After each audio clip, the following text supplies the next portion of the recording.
Салам достор. Барыңыздарды келе жаткан 8 март аялдардын эл аралык күнү менен куттуктайм. Иштериңиз ийгиликтүү болсун. Ден соолуктарыңыз үй бүлөлүк бакыт. Бала чакаларыңыздар менен аман болуңуздар. Каналыбыздан көп жолугушпай калдык.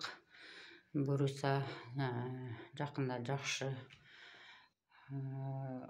иштерди жасайын деген ниеттер бар. Майрамдык маанайлар сонун болсун. Үй бүлөдө, жумушта, ата энебиз, бир туугандарыбыз, жакын саналаштарыбыз бардыгы аман болсун. Иштериңиз ийгиликтүү болушун каалайм. Ошо бул менин жаңы эмгегим, жаңы эле топ бүттүм.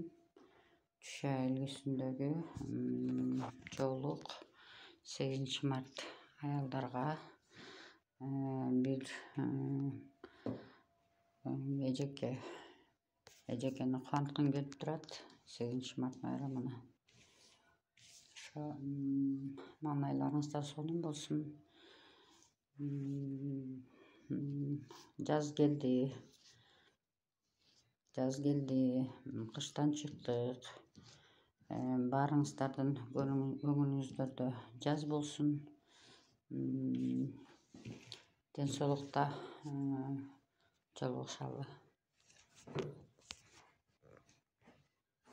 Бул менин үйдөгү гүлдөрүм да сиздерге жаркын сонун маанай тартууласын дедим.